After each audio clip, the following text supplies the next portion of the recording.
So, the other day, I was working a net, and somebody asked me for my WAB square. WAB square? What is a WAB square? It's WAB, and it stands for Worked All Britain. Well, I was taken aback. I normally give a location square, because I'm used to entering into competitions. So, a WAB, I had to look it up. And it's amazing how it works, and it looks like a really good idea. Apparently it's been going since 1969, and the idea is that Britain is broken up into different sections using the Ordnance Survey grid, and the idea would then be that you work each one of the squares.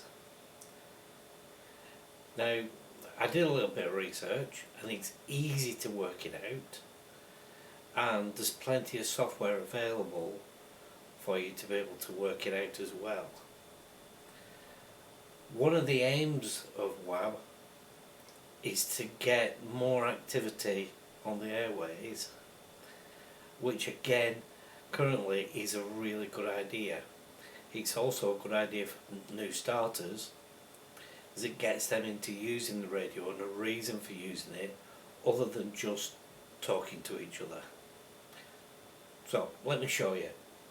I'll show you how to do it, and I'll show you how it works, and I'll show you how easy it is. You can then get your locator and your WAB square location, and perhaps you want to have a go at it as well.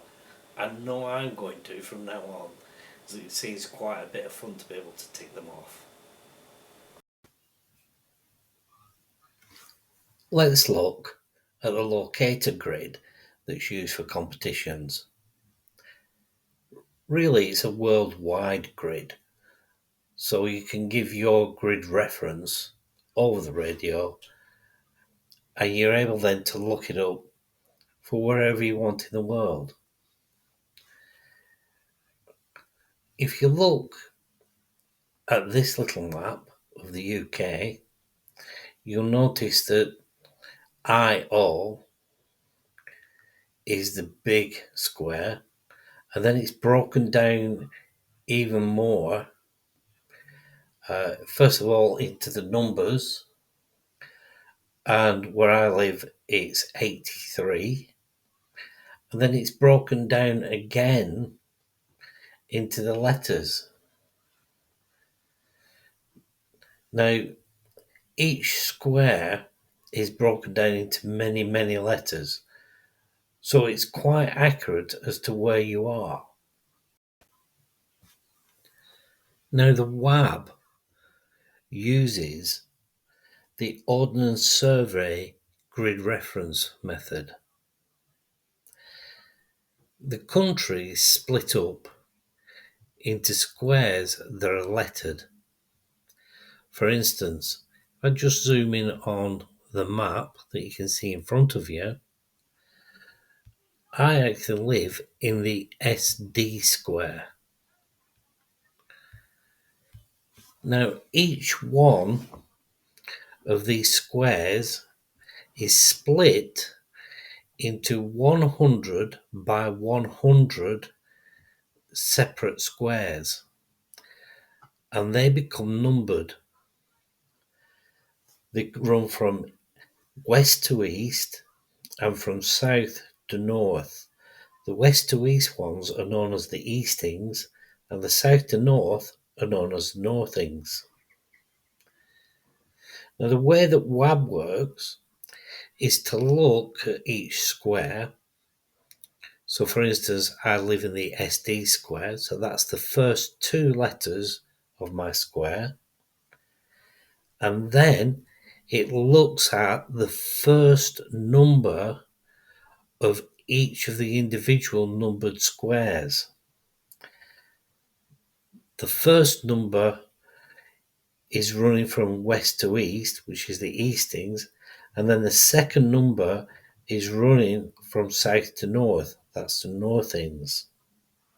So altogether we end up with 10 by 10 squares numbered within each of the lettered squares. Now, if you're used to reading ordnance survey maps, you'll be able to work that out quite easily. However, not everybody can. So there are some websites that will convert it for you. And we'll have a quick look at that now. Now, before we do, please click that subscribe button and give us a thumbs up. I'd really appreciate it, and it does help. Thank you. So we can find our location using whatsmylocator.co.uk. When you enter into it, you come up with a little map. It'll be in London. You can just go and type in your address or your postcode.